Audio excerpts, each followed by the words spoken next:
This is QTV News coming to you live from our studios on Kairaba Avenue, and I am Ibrahim Abalde. Thanks for joining us. Here are the main news headlines.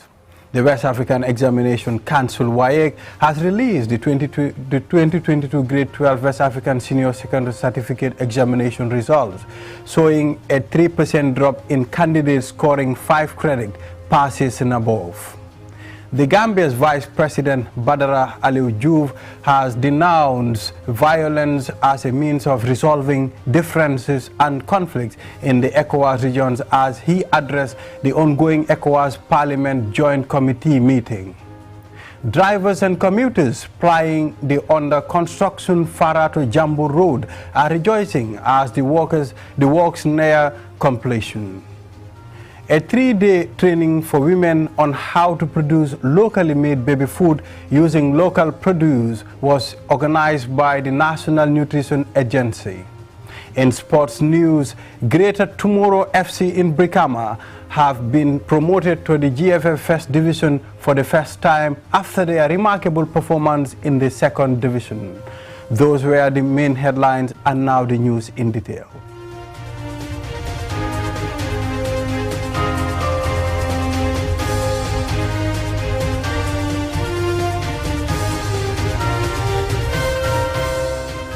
Welcome back and thanks for joining us. The West African Examination Council WAEC has released the 2022 Grade 12 West African Senior Secondary Certificate Examination results, showing a 3% drop in candidates scoring 5 credit passes and above, including mathematics and English language. However, there is also a 3.34% drop in the number of candidates with no credit passes. Mohamed Lamin Choi reports. The 2022 results of the West African Senior School Certificate Examination are out, revealing the general performance of the candidates who sat the exams. A press release from the West African Examination Council WAEC indicates that 15,360 candidates registered for the exam, a 5.38% drop from the previous year. The candidates scoring the best results are those with 5 credit passes and above, including English and Maths. The number of candidates falling under this category is 605, a 3% drop from 934 in the previous year. Of the total registered for the exam from 136 schools across the country, 4% have acquired such a result. Louis Moses Mendy is the PS of the Ministry of Basic and Secondary Education, and he has been analyzing the WAS result.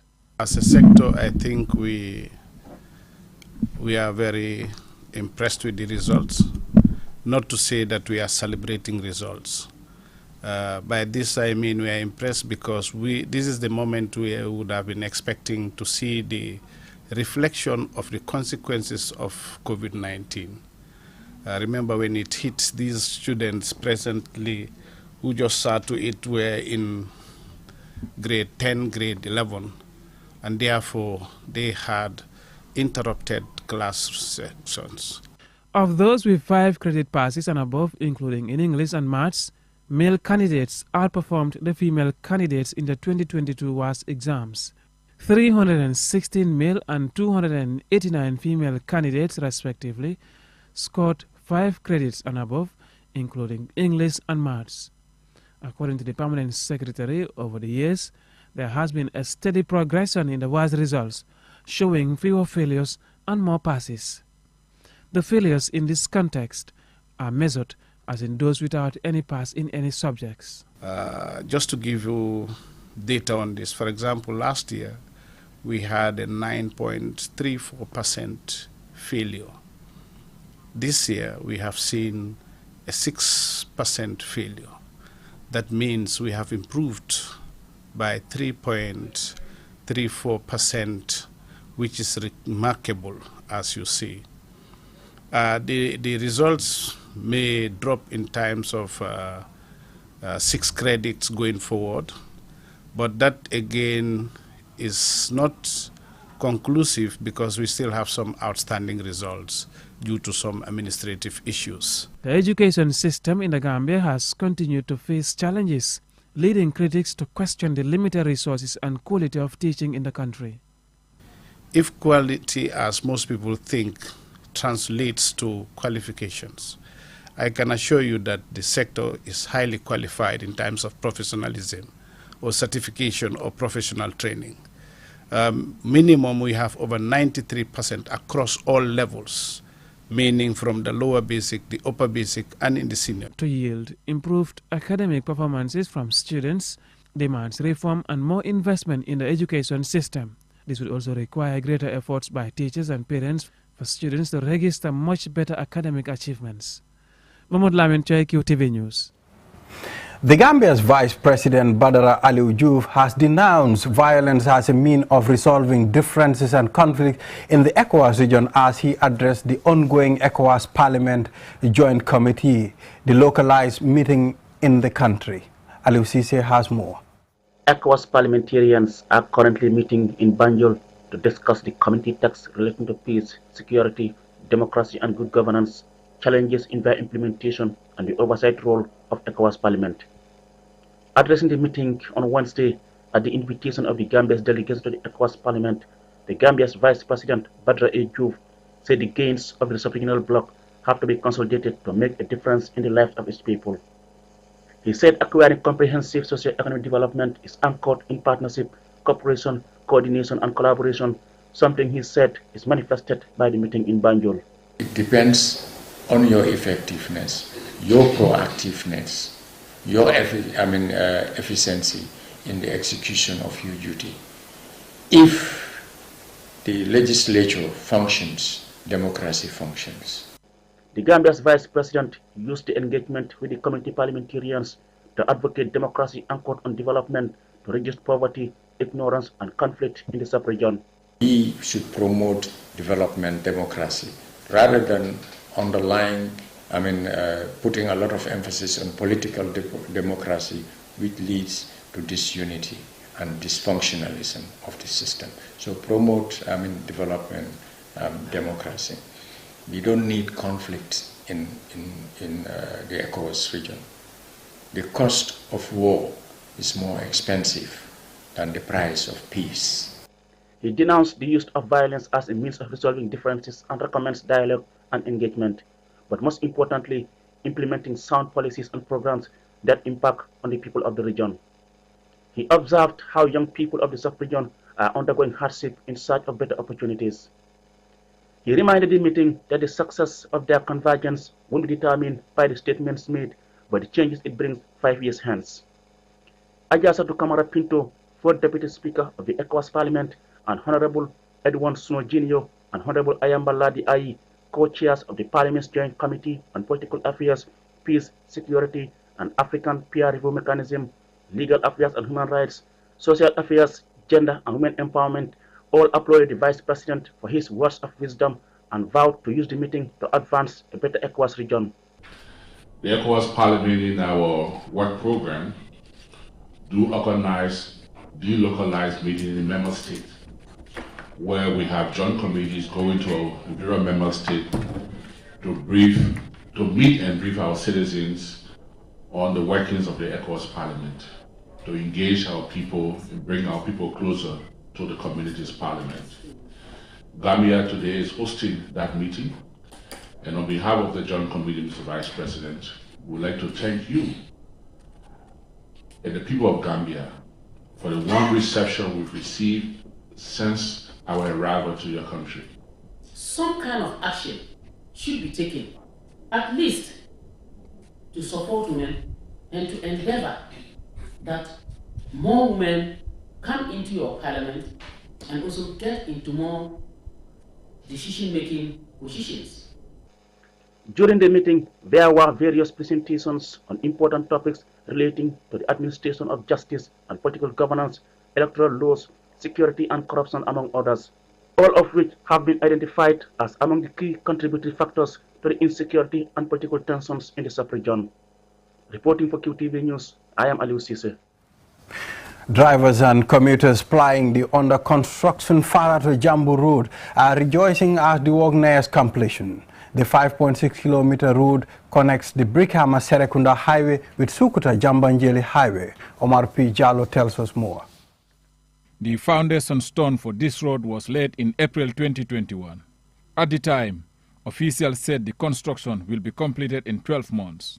Residents of the area who spoke to QTV described the project as a breakthrough for the government, given that the road was a traffic no-go area, especially during the previous rainy seasons.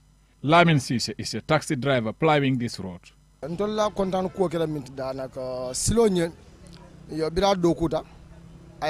We are very grateful to the current government for the road construction project. However, the work is not going fast, to be honest. We depend on taxi driving to sustain our families daily. If the road is not good, our vehicles will be damaged. The government should intervene for a quick completion of the road.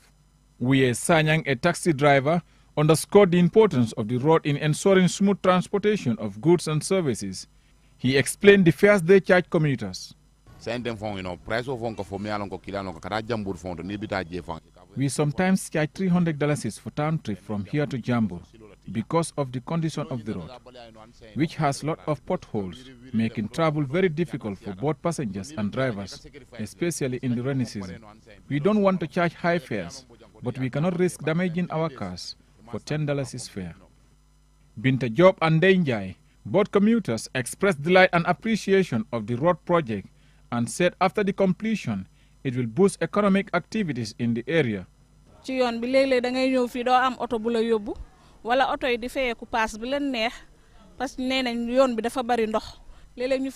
The commercial drivers increase the fares anyhow they wish due to the condition of the road. A journey of not more than 45 minutes is like going to Basse. This is because we don't have good roads to access the main highways. Let the government help and speed up the process. It is not easy, especially during the rainy season.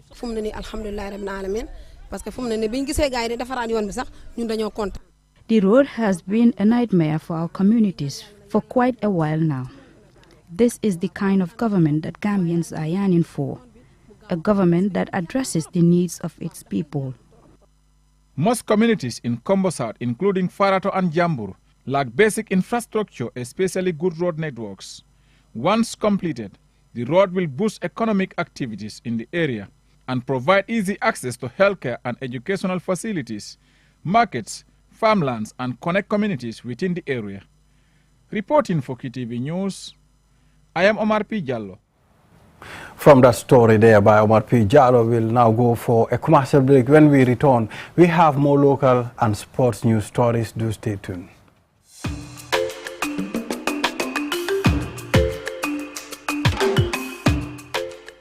This is Osman Kamara. Currently, he's a technician at an internet service provider company. Without his technical skills training, he would not have the things he has now to be able to make good money and do what he enjoys. He is secure today because of his skills. What about you? Do you want a job with a good pay? It is never too late. There is a demand for more technicians in different fields. Join the TVET community and acquire skills today. But wait, what is TVET? TVET is a technical and vocational education and training and education system formed to shape skills to design, build, fix, create, serve, and meet industry demands, helping thousands of young Gambians get a job that helps them improve their lives while contributing to society. TVET is open to youths from Islamic education, to youths from middle and high school, to anyone who wants to become certified and employable today through technical skills training. Registration is easy at a TVET institute. Choose your area of interest, identify a TVET, and start your journey today. TVET institutes also provide nationally recognized certification indicating that you are qualified and recognized in your field of study. Today, Gambia's largest industries are looking to hire youths with technical skills. Some of these include IT, construction, engineering, tourism, hotels, and many more. It works for many, it can work for you. TVET, a career path that works. To find out everything you need to know about TVET programs, entry requirements, employment, internship, and apprenticeship opportunities, visit the TVET resource website at tvetgambia.com or visit any of our social media platforms at TVET Gambia on Facebook, Twitter, and Instagram.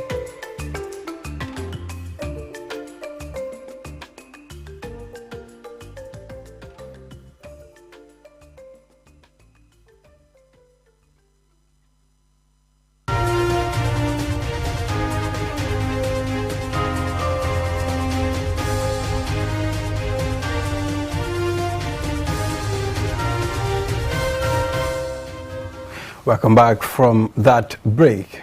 A 3-day training course on how to produce locally made baby food using local produce was organized by the National Nutrition Agency, NANA, at their head office in Kanifing. Ansumana Esonyasi reports. Most baby food sold in the Gambia is imported and in some cases expensive for low-income parents.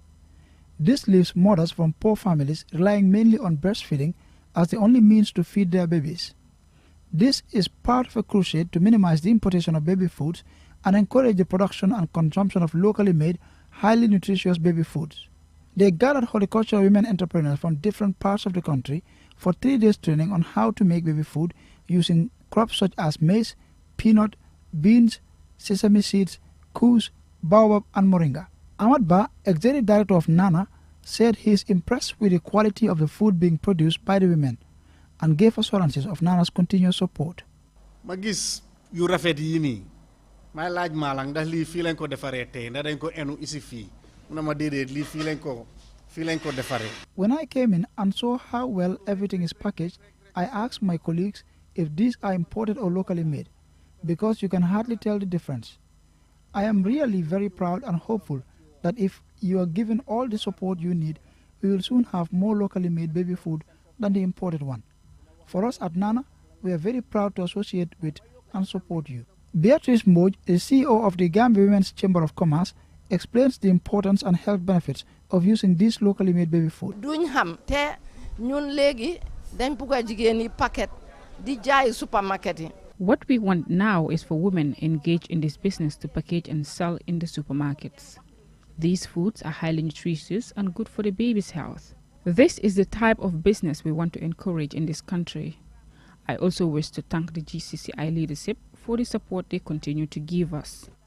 Aissatou Badji of Kunkujang Ketaya, one of several women undergoing this training, calls on other women to support this crusade either by joining the business or buying locally made baby food.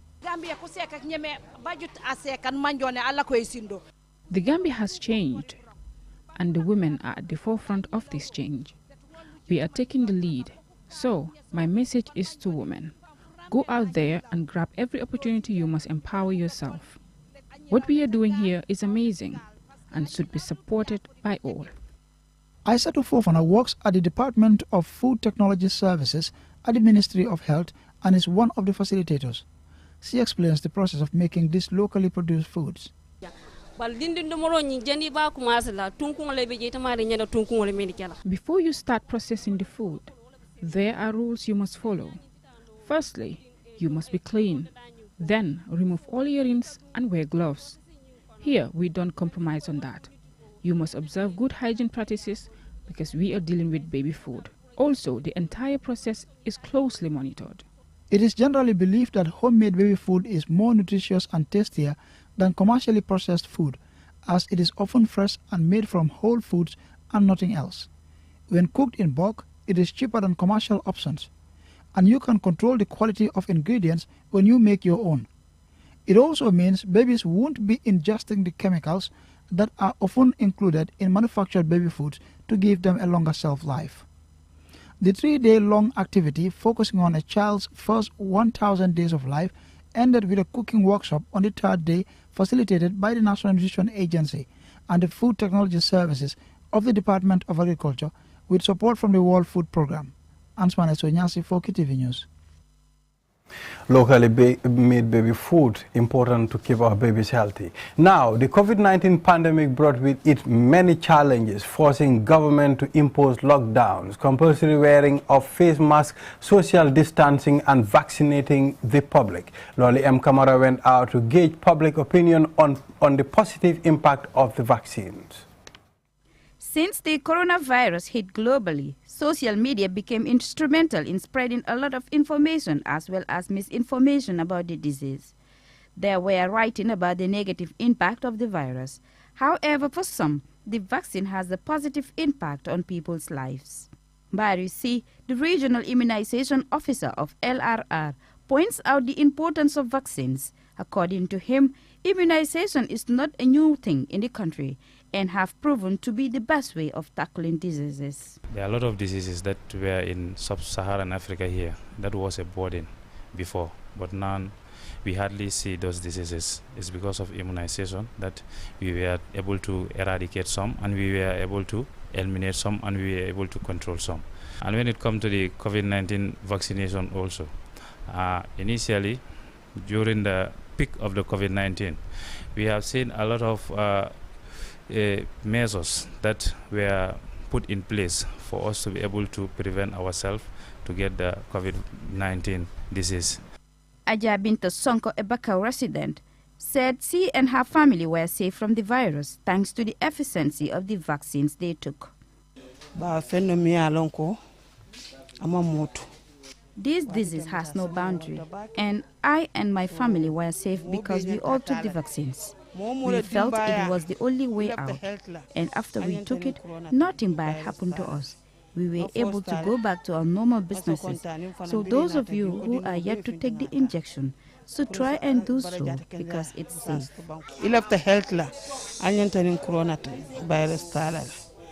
Amadou Kante and Saja Sonko both spoke about the importance of the COVID-19 vaccines.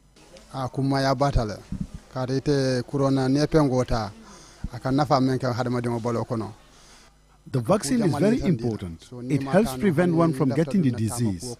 And I encourage everyone who is yet to take the vaccine to do so.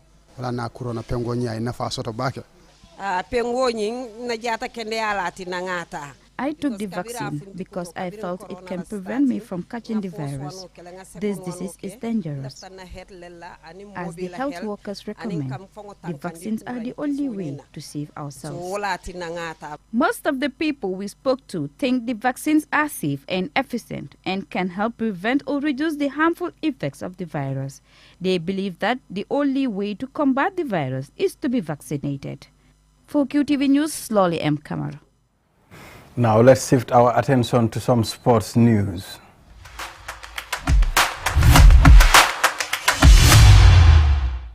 Greater Tomorrow FC has been promoted at the GFF First Division after their remarkable performance in the Second Division. The Brikama-based club started its remarkable journey as a football academy. Our sports reporter Momodu Gajaga catch up with the CEO of the club, and this is his report. Greater Tomorrow Football Club are rejoicing after gaining promotion to the GFF First Division with a match to spare in the ongoing Second Division League. A 2-1 win against Immigration FC on Wednesday was enough to secure a place in the First Division.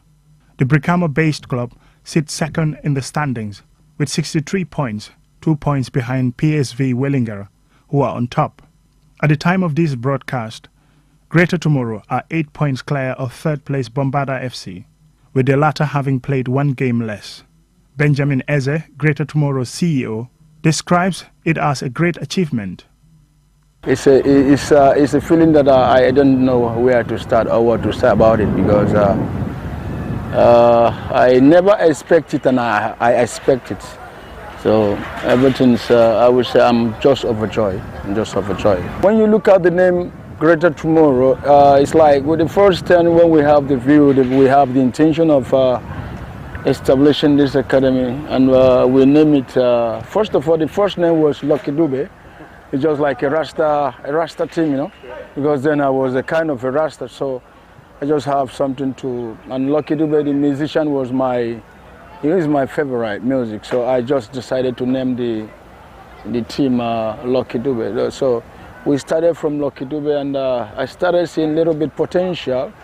I just need to change the name to Greater Tomorrow. They started as a football academy more than a decade ago, with under 10, under 15 and under 17 age categories. They were registered as a Nawetan team in Brikama. After a few seasons, they were promoted to the 3rd division, subsequently to the 2nd division last season. Benjamin Eze explains. Our first target in the 2nd division is for us to remain. We are just going there to study how the game goes, because we have never, like most of the kids that play this 2nd division, most of these kids, this is their first time to even play. Most of them did not play, like Fadiga, he has never played 3rd division. He's just from Nawetan. We have few players whom we promoted that did not play 3rd division with us. So we give them the Nawetan process last season for them to have the little bit of experience.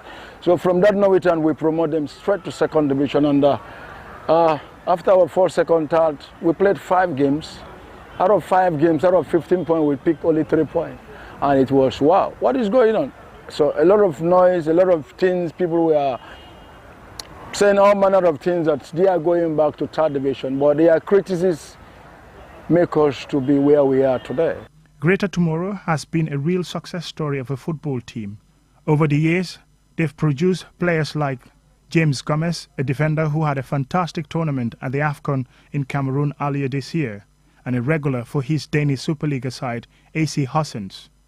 Amadou Nyasi, a midfielder playing for Brikama United, and Bunsane, who has had a few call-ups with the national team a few times. The club is very much looking forward to life in the top division. Mamudu Gajaga, QTV News. Well, interesting, Greater Tomorrow. Well, viewers, this is what we have for you in this edition. Join us at 10 o'clock. Bye.